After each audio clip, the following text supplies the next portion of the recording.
So, the Japanese and the Chinese family systems look at first sight very similar. You have clans, you have large families, the family seems very important in both places. But in fact, if you look at how a family is structured in China and Japan, it is absolutely different. Can you shut the door?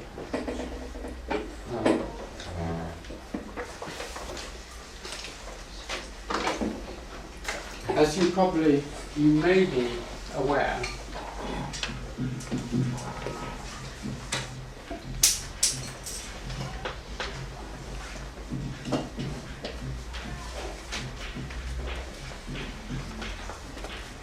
the way in which Chinese, you for thousands of years have considered yourself to be related.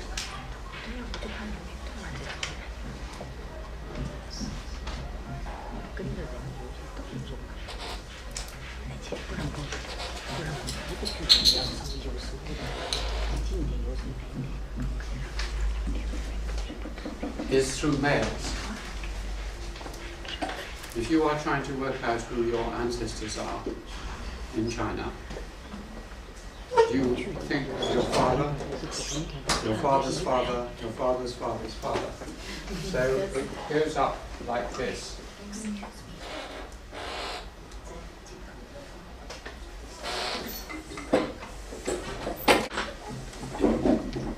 So, although, as I said, all your children belong to your family like that, this person here will get their ancestry, their family connections, through their father, not their mother. So,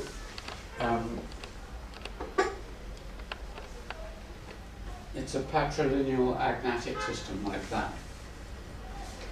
So this is the basis for ancestor worship in the Chinese system. The Japanese and the English and the Americans and the Europeans don't do this.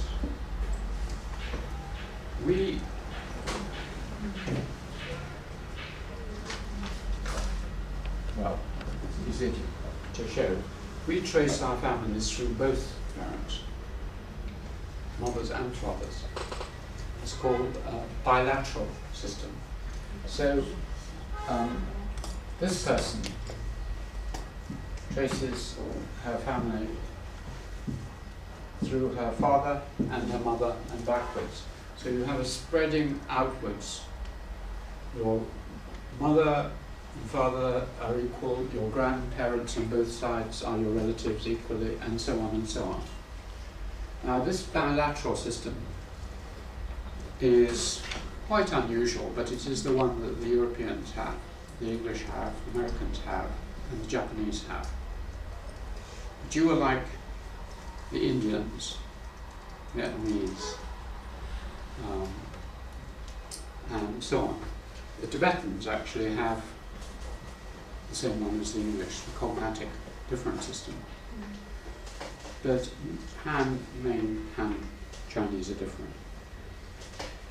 And this system is linked to the way you talk about people.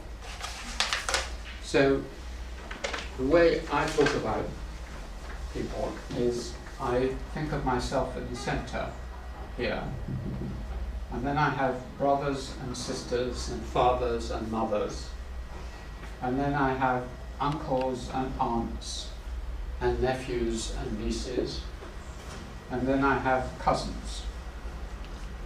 So I don't make a difference between my father's people and my mother's people.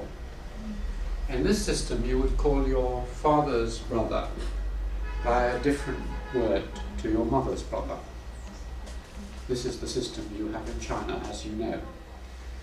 Our system, you don't do that. And curiously, the Japanese and the English system are identical.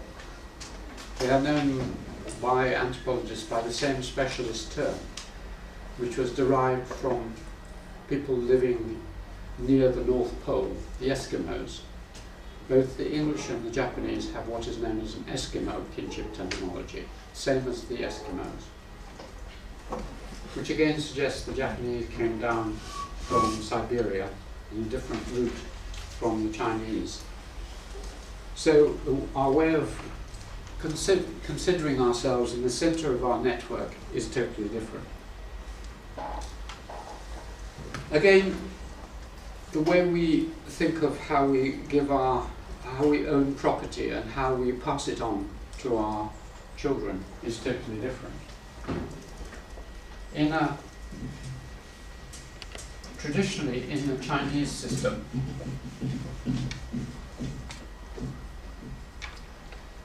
you have a father, mother, and some children.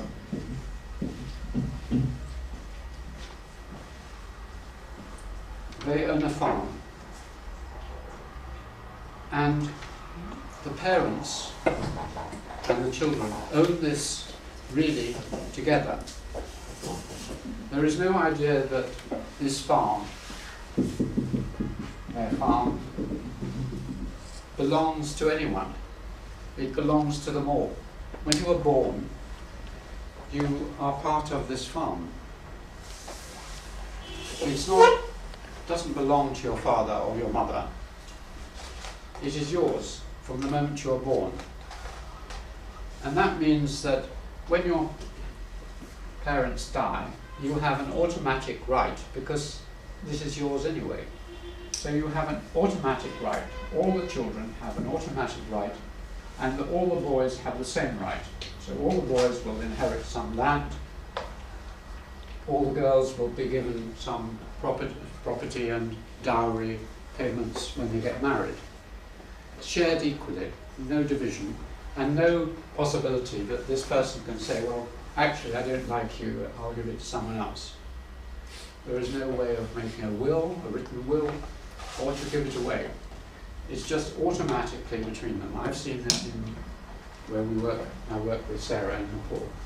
So this is the usual system. You find this in India, you find it in most societies like this. The children are automatically heirs to their parents' property because they are just basically running the business together.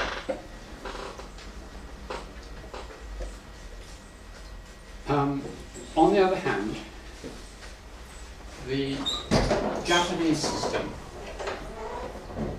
as well as the English system, is totally different. These are the only two countries where we have a system of what is called male primogeniture. That means the firstborn male child has a much larger right. Primogeniture means firstborn. So traditionally in English culture, the firstborn male child gets nearly all the property, and all the other children have to go and look after themselves. This fits with that feudal system I was describing, because if you've got a piece of property which is, for example, big enough to keep a horse on and to keep someone who is able to fight on that horse for the lord above you, if you split that bit of property between all the children, it would not be big enough to maintain a horseman and a soldier. And so the king or the ruler above you would soon lose all his army. So it's essential that the property is not divided.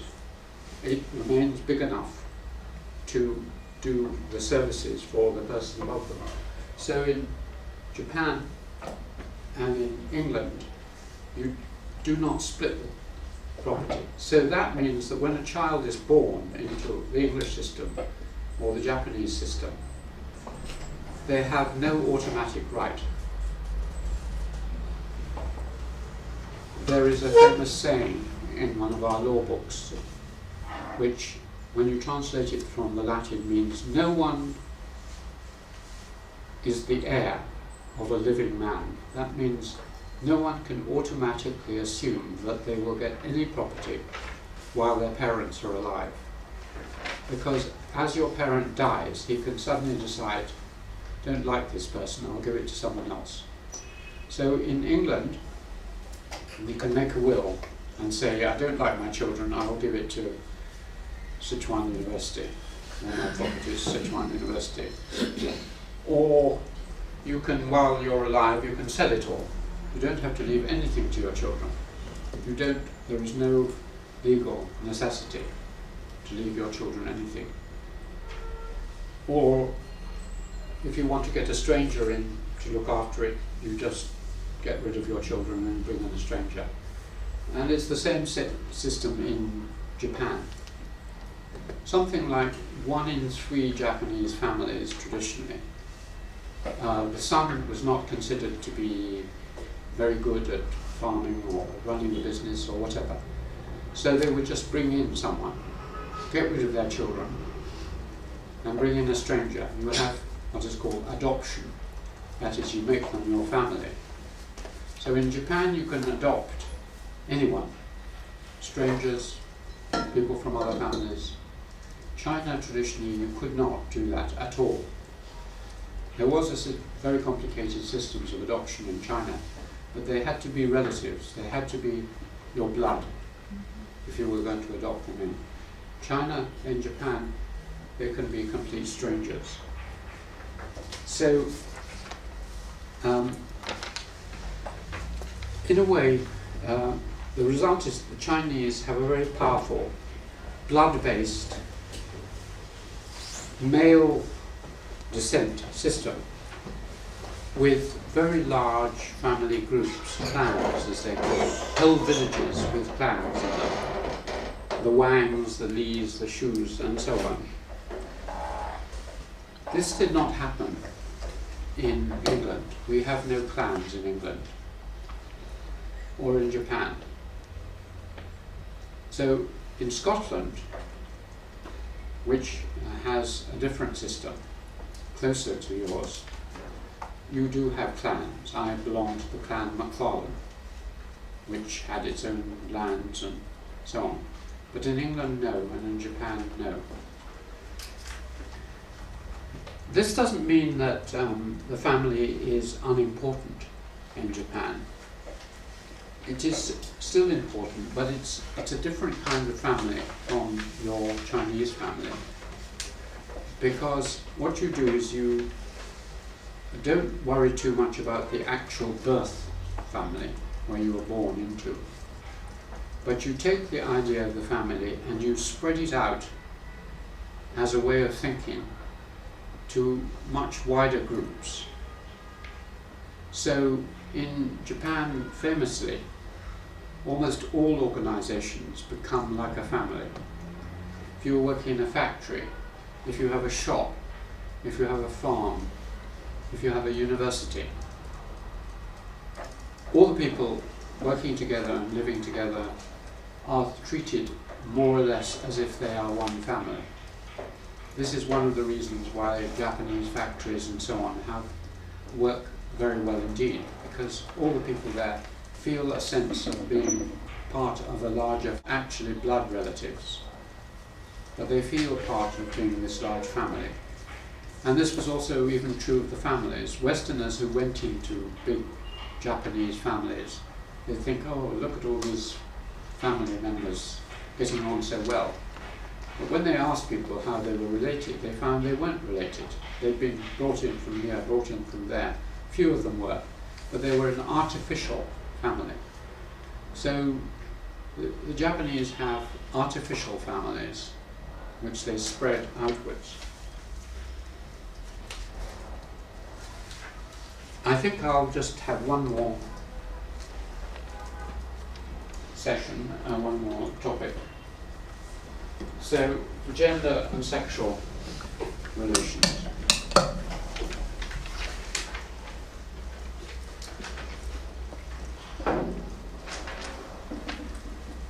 In China, traditionally, as you know, and still to a certain extent up till nowadays, because of the Confucian system that I explained before, or reflected in it, the relations between men and women was very unequal. Men were the son, the emperor, dominant. Women were inferior and had to obey men. And the extreme forms of this were things like foot binding the feet of many, many women so that they couldn't walk properly. And if you were wealthy, keeping them away from the public sphere. So there is traditionally a great differentiation between men and women in China. In Japan, it's not as extreme. It's somewhat more like England, traditionally. That is that if you have a serious dispute between, say, a husband and a wife, the wife should give way to the husband.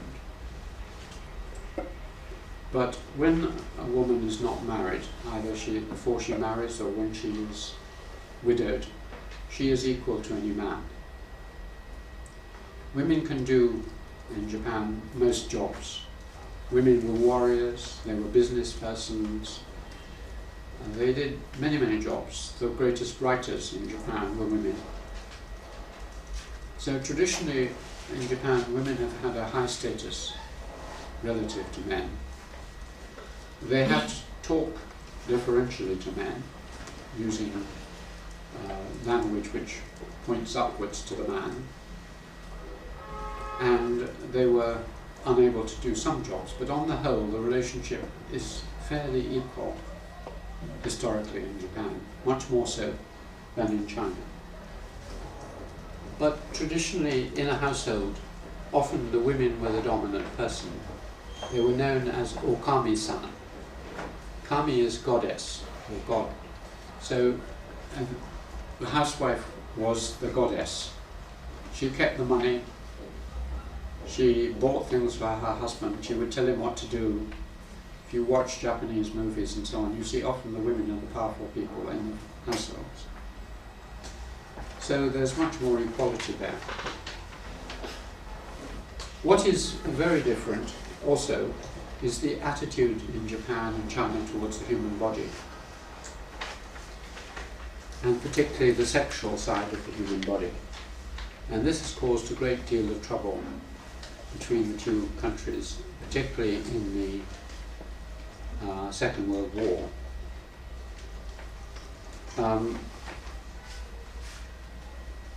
In China, in the West, we think of the body as dangerous.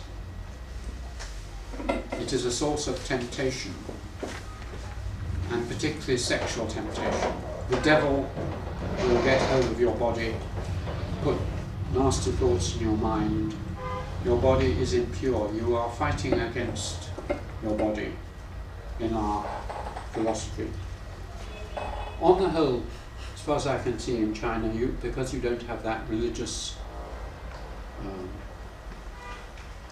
trend or inheritance, the body is not thought of as dangerous in China. But you are, on the whole, quite a Puritan, quite a careful. You cover your bodies, you don't wear, traditionally you didn't wear, unless you were very high aristocracy, very provocative clothing. You didn't concentrate. The attitude to the body was an innocent one of just being sensible.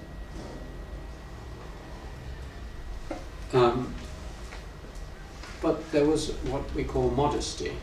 That is, you shouldn't kiss in public, you shouldn't be naked in public, you should not expose your body as a woman or a man to the opposite sex and the view of the opposite sex.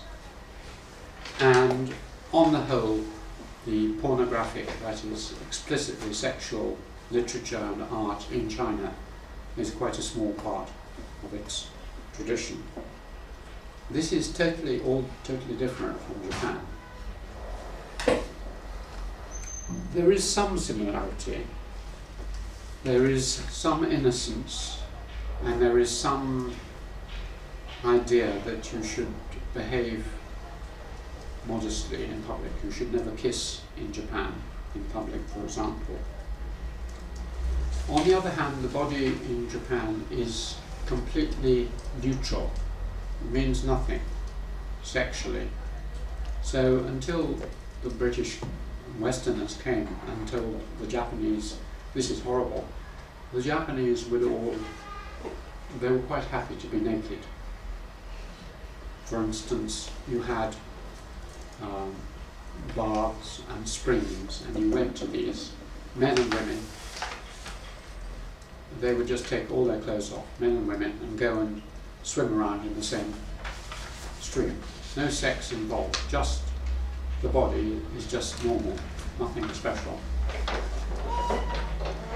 Even in our experience, we have been quite surprised by this. For instance, when we went to hot springs in Japan with our friends, they would say, shall we go and enjoy the greatest thing in Japan, which is the hot spring? And I was very nervous because I'd heard about this mixed bathing.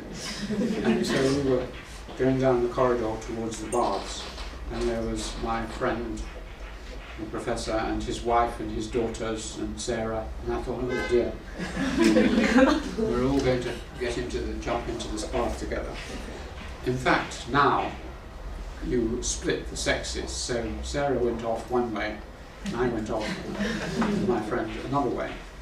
But then we would take off our clothes with the other men, and it was exactly the same as when I was a boy at school.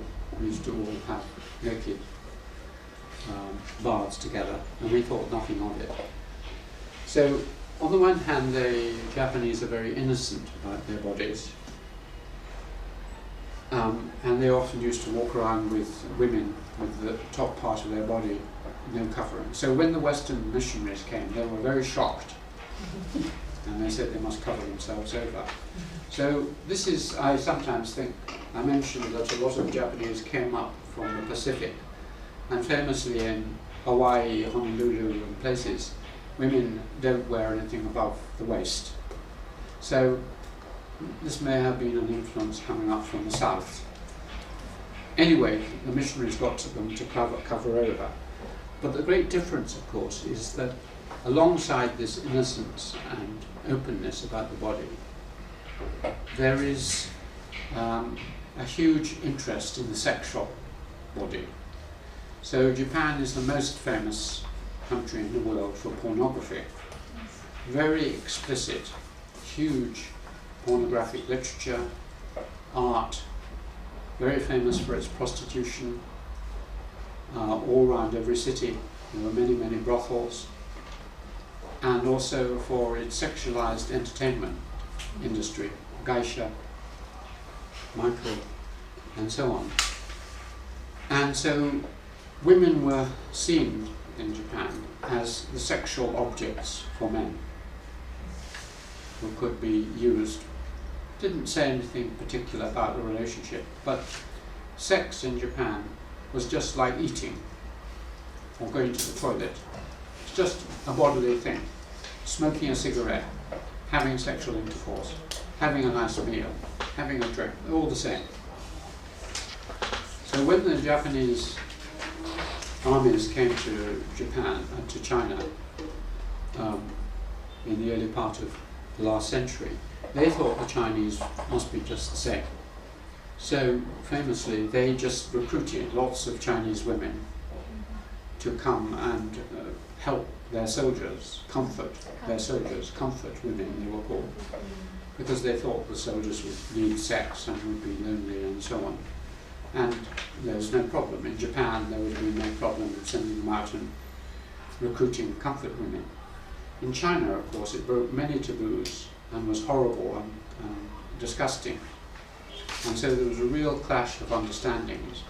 And some of the bitterness which still remains in China is about the way in which Japanese treated the women of China. But if you understand a little bit about the background and the different attitudes in the two countries, you may not excuse or forgive the Japanese, but at least you understand how they came from a different idea and assumed that their way was the same as the Chinese way. So at that point I'll give you a chance to have a rest. If you would like to ask any questions, do so. Otherwise we'll resume in about 10 minutes. Okay? Yeah, another question. I think you just talk about different background of Japanese and Chinese sexual attitude. Yeah. I don't think most Chinese agree with that. Those days, a few days ago, the material about 慰安妇怎么说那个英语？ Comfort， 就叫 comfort。Yeah, comfort women archives about that. Apply for 那个世界非遗物质遗产。Intangible cultural heritage. And refused. So. Sorry. Intangible cultural heritage. Yes. Yeah. In Japan. No, not in Japan. Apply for this 世界教科文组织 UNESCO。哎，你们清楚的说一下。UNESCO 就是那个非什么东西申请非遗吗？对呀。中国吗？对呀，你们都不知道吗？中国的慰安妇申请非遗我不知道。好。Sorry。那个有关 comfortable archives to apply for UNESCO intangible cultural heritage. Yeah, but it's refused by that. Maybe based on the different attitude. I think maybe you report you. Well, it would. I'm not sure what you're disagreeing with. You said that many Chinese would not disagree. Not many Chinese, I think all of Chinese, all Chinese disagree. We can't forgive the comfort for this. You can or can't? Can't. Yeah, that's right. So that's why till now Chinese always feel angry when we talk about that topic. Exactly. If you, That's exactly what it's for. Well, I was saying that I wasn't saying that you should forgive them all. No. I mean, the different background. It is so different. Yeah. It is so different, and in just as you say, generally speaking, from the Westerner, they think the Chinese and Japanese are similar to each other, but they're so different. Yeah. Exactly. But for that case, it's out of my imagination. It is. You agree?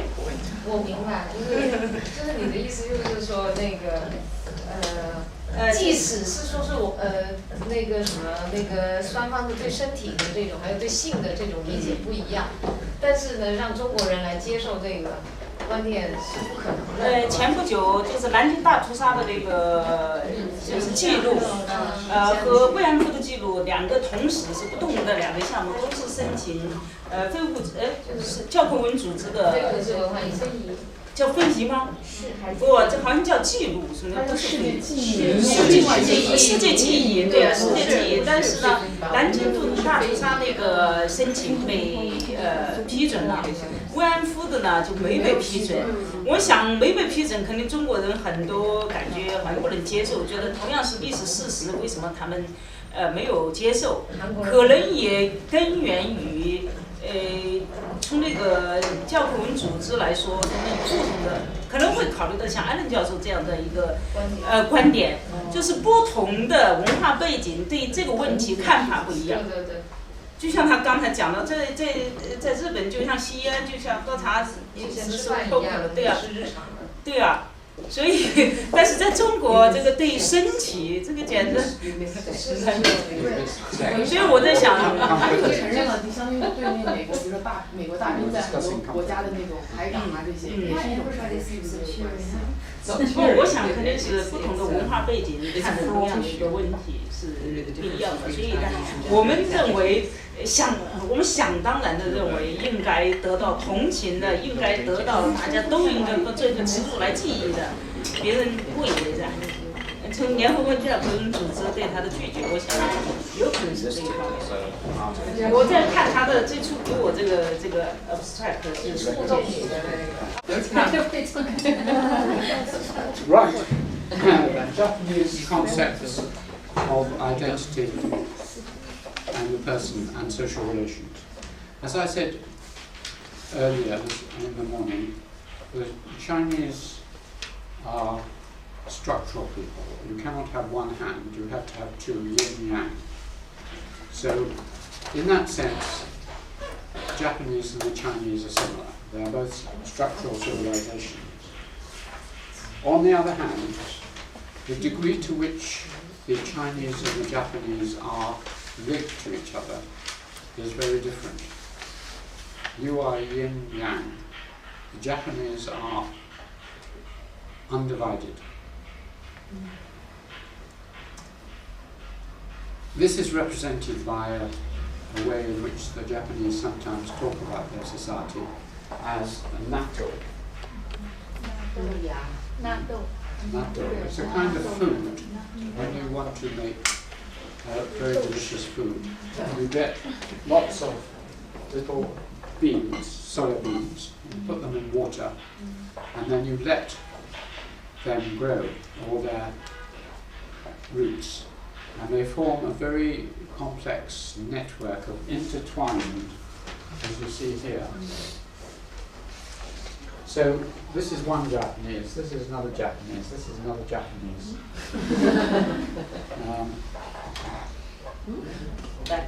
Yeah. And you can't divide them.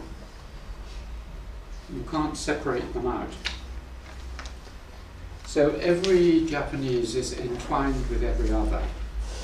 And every Japanese owes huge respect and personal closeness to every other. This is a concept in Japan called on. On in Japanese means the obligation you have to another person. Your greatest on is to your mother and father because they bore you. And it goes on till death. Nothing can shake it. But to each person you meet, you also owe great obligation. And this is a weight on every Japanese. So much is there this weight that, for example, if someone shows you a kindness, you feel even more crushed by the weight of this until it becomes unbearable. And this accounts for strange behavior in Japan, for example. For instance, when we are in the Japanese subway, underground, we are elderly people carrying very large cases. Hardly ever does any Japanese come and help us. They would come in China, but not in Japan. Or if an old lady falls over into the street, no one will come and help her. Not because they don't feel deep sympathy for her or for us, but they feel that it would be very cruel to add to our feeling of obligation. If they came and helped us, we would never be able to repay their kindness. And therefore they should not put us in this awful position of feeling grateful to them and carrying this burden on our back. Very, very strange. So you feel this sense of obligation and closeness to everyone, to your teachers, to your friends, your co-workers. There is no individual. This is why, as I explained to you, in the Japanese language, you never use the word I. Always look from the outside. Look from the other person's point of view at you. You should never put yourself forward as a single individual. But everything you say about Japan can be contradicted. Everything is both true and false about Japan at the same time. Because Japan is also famous for its I novels. In the early part of the last century, there were a number of novels which were called I novels, which were very, very individualistic and put a person at the center. And also, you would think that with this kind of structure, everyone would be very friendly and close and cozy and not alone at all. But Japan is a very, very lonely place. Despite being like this, and perhaps because it's like this, everyone is alone. The famous way of thinking of Japan, one famous way, or metaphor, when you are keeping lobsters, do you know what lobsters are? They're like shrimps. You eat them. So when you are a fisherman in your boat,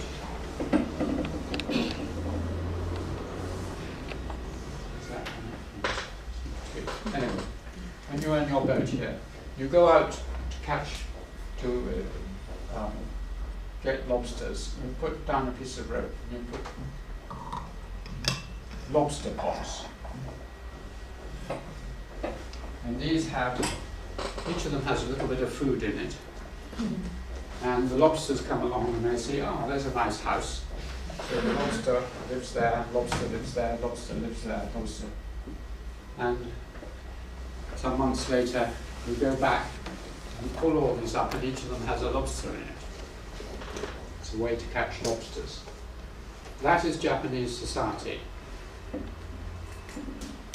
In other words, you are related by being held together to another person or other people, but you are alone. No one can come into your lobster pot. It's not big enough for two. So when you marry, marriage is very strange in Japan. You marry someone and you don't become one as we think of in the West, or even to a certain extent in China. Your wife or husband is a stranger, remains a stranger forever, never becomes you. So, for instance, it's a custom in Japan that if you are married, you have children. As soon as your oldest child, traditionally, was old enough to have children again, you would stop sex. You should never have two generations. So if you have a 13, 14, 15-year-old child, you have to stop sex. Even if that isn't the case, sex, as I said, was very ambivalent. And sex with your wife or husband is not interesting. It's just to have children. As soon as you've had your children, there's no point in it. So you have what is called divorce within marriage. When you are, say, 35 or 40, you stop sleeping in the same bed. You stop having sex. The man may go off and have sex with prostitutes. Often, as the joke goes, he will go and have sex with a prostitute, pay with his credit card, and then his wife will get the credit card receipt and say, oh, you've been off to that brothel again. But she doesn't mind. In fact, she's very glad because it's boring and she doesn't want her husband coming in at night and causing her trouble. So basically, Japan, people are very lonely in their lobster pots. And they're very lonely because of the language problems I was mentioning. So I've observed when I come to China and I go into your student cafeterias and restaurants, or I see you Chinese walking along the road, or after I've been talking, you all just chattering away to each other. You talk to me very easily. If you go into a Japanese cafe, no one is talking. If you go on a Japanese subway, they're all asleep. Either asleep or looking at their manga or cell phones or reading, never talking. So the Japanese find that social relations very stressful. When I meet my Japanese friends, often, after a little bit of conversation, there is sweat pouring down their faces. It is so tense and difficult talking to a stranger, or even to each other. And also it is a very formal society. My Chinese students, within a few days when I take on a Chinese PhD student. They call me Alan, and I call them by their name that we decide is good. If I take on an Indian or a Nepalese student, they will call me by a kinship term, so they will call me elder brother or father in their local language. When I take on a Japanese student, they call me sensei, and they always call me sensei, forever. So I had a friend she is a princess. She was married to the cousin of the emperor, so she's right at the top of Japanese society, and she was a student of mine many years ago, or she came to my lectures. So I call her Princess Hisha, and she calls me Alan Sensei. She could never call me Alan. So there's much more formality. Now it's interesting to know why there is this difference of personality, huge difference. One theory might be the way children are brought up. And there is a great, great difference in the way children are brought up in Japan and China. It looks the same. Once you go into the details, which I won't go into too much now, but basically, this closeness in China starts very early and continues. For instance, traditionally in China, in Japan, a baby would, when they're born, they're put to lie beside their mother. And before they go to sleep, as Sarah was illustrating, the mother will be with them every time they go to sleep with her hand on them to help them to go to sleep. She will not be separated from them physically. As I said, she will always carry them. She will go on feeding them from her breast until the next child comes. So sometimes until they're 5 or 6 or 7. So the mother and the child relationship in Japan is very, very close. It's called the Amaya Complex. That Amaya means mother. So the son and the mother has this very, very close emotional complex. You never really leave your mother. Your wife is inferior. Your mother is the center of your life. And you never really escape from that. And so children in Japan are very, very close to their family, but finally they have to leave it. And many Japanese children find this a great strain. How can they leave this very, very close? And as a result, among the many strange things of Japan is a phenomenon which would be interesting to know whether you have in China. And this is called the hikikomori, or hikakamori. And what it means is the shut or closed-in children complex. So what it is there are something like 200 or 300,000 children in Japan, aged, say, between about 17 and about 22, those 5 years. They go into their bedrooms when they're 16 or 17, lock the door, and never come out. Their mother maybe makes a hole in the door and pushes the food underneath. She pushes a toilet pot underneath, and for 3, 4, 5 years they just sit in their bedroom. In the old days, this has been going on for some tens of years, they just sat there and read manga and comics and so on. Now, of course, they're on the internet, so they have a virtual world, but they cannot face going out into the world, talking to people, encountering people. It's too stressful. Now, do you have anything like this in China? Yes.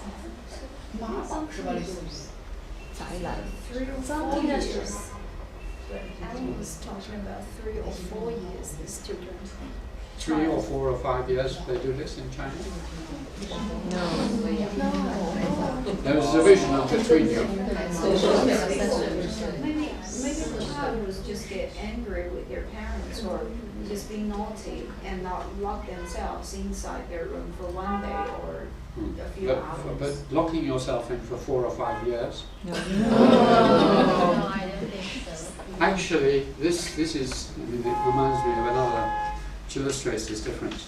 In America, if a child is naughty, the parents will say, you know, you've been bad, you're grounded. Grounding is a metaphor taken from aeroplanes. You cannot take off. You're grounded. That means you cannot leave the house. You can't go and see your friends. You can't go out. That is the great punishment in America. In Japan, because the home is everything, it's the opposite. If you behave badly in Japan, the parents will say, get out. Can't come back for another week. Get out. And that is the great punishment. So it's totally upside down. Right. On to another difference, a huge difference.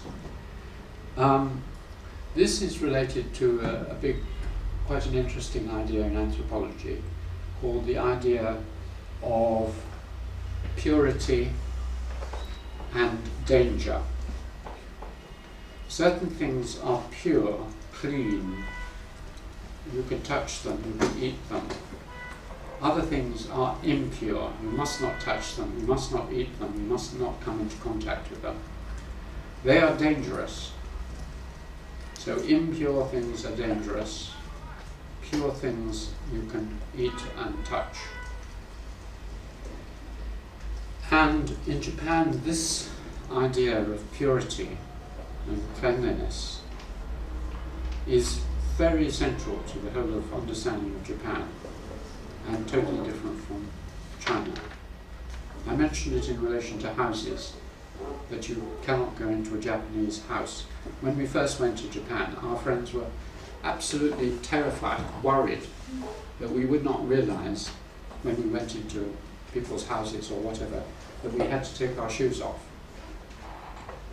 They were also very, very worried that we wouldn't put our rubbish in the right rubbish bin. So we were amazed. The first week we went there, if you went into a flat in England, the person in charge of the flat would come and say, this is how you turn the key, remember to lock the door, this is the gas meter, and a few other things like that. When we went to this flat, for about 2 or 3 hours, Japanese person in charge of this sat us down and said, on Monday you put this rubbish out, on Tuesday you put this rubbish out, and you must put it there, and you must put it in this bag, and you must... Rubbish was the big thing. So purity and danger is very important. Anything that has contacted the outer world is dirty. So this is why, as you saw in your film, when traditionally, in that bit of traditional film, when the salaryman, the man who's been working in an office, comes back from his work, he takes off his coat and everything, and he puts on a kimono and feels relaxed and clean. So the Japanese are famously very clean. You can do a test when you do have a chance to go to Japan. Just go along with a box of matches on a Japanese subway, and you go down on the elevator, just drop a few matches there and on the station. Now you may be arrested by the police, but if you're not arrested by the police, you will suddenly see lots of cleaners coming out.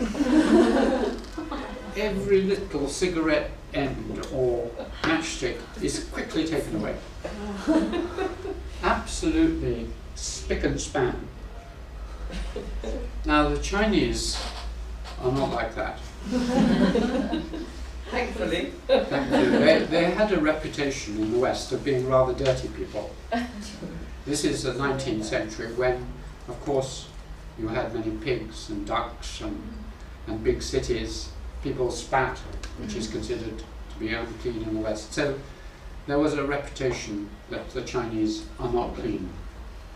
And this still lingers on. If you talk to Westerners, they'll say, oh, well, they're a bit dirty, the Chinese. I should say, Sarah and I have not seen this at all. We now don't see people spitting, of course, or hardly ever. And the streets and the houses and your seminar rooms are just as clean as ours in the West. So you have a very sensible, practical, clean attitude to things. But you don't have the obsession that the Japanese had. So Japan is based on purity and impurity. And this leads to one very interesting phenomenon which no one will tell you about if I don't tell you about. But because the Japanese are, I think, ashamed and also don't like foreigners to know about this. But Japan doesn't have purity, and danger is the basis for the system in India, the caste system, where you have highly pure people at the top, the Brahmins, slightly less pure, and so on, where you cannot touch someone of a lower caste, you cannot eat rice from someone of a lower caste, you cannot marry with someone of a lower caste. That system of caste purity is absent in Japan, except with one exception. There is one group, perhaps 2 or 3 million people in Japan, who are known as buraku, the burakumin, or in the very taboo way of speaking of them as etta. I don't know if these come from Chinese characters, but etta means non-human, not people. And this group of 2 million not people live mainly in central Japan, and they are a hidden, impure caste. They cannot traditionally marry with Japanese. They cannot eat with Japanese. They cannot do the jobs of Japanese. They have to live outside Japanese towns, on the outskirts, because they have come into contact with really dirty things, particularly with blood and with flesh. They are the people who kill animals. They are the ones who make baskets, which is touching nature directly and is unclean. And they are the ones who come into contact with death, which is full of danger and dirt. So these people are outcasts, and even today, big banks and firms in cities have lists of villages from which these people come. And when someone from these villages apply to the bank, in the Bank of Japan or whatever, they will probably not get the jobs because they are known to come from one of these. But it is very secret. So secret, in fact, that when we went to a meeting, which was astonishing to me, there was a meeting of these people, or rather their wives. Their wives, many of them were from the Philippines and from Malaysia and elsewhere. And so we talked to them and we said, how is it that you married into this group? And they said, well, we didn't know. Someone sent a message saying we would like a Philippine wife, and so we came and we married. No one said anything. It was only when our children went to school and the other children started calling them by these strange names and pointing at them and pushing them away. They came home and they said to their parents, why are people calling us by these bad names, like animals? And then they learned from their father, who also told his wife, I'm actually from this discriminated group. So it is not open, very secret, but it is around purity and danger. And I don't think you have in China anything like that. Is that the case? Do you know of anything like that in China? No minority. No impure, completely Relation. Maybe there's divide two kinds of Yi. black and white. 遗族吗？彝族吗？彝族吗？彝族 ethnic, the minority of people. Not within the Han. Not the No, Han, Han. Yeah, some of the minorities might have this division of an upper and a lower group. Okay, so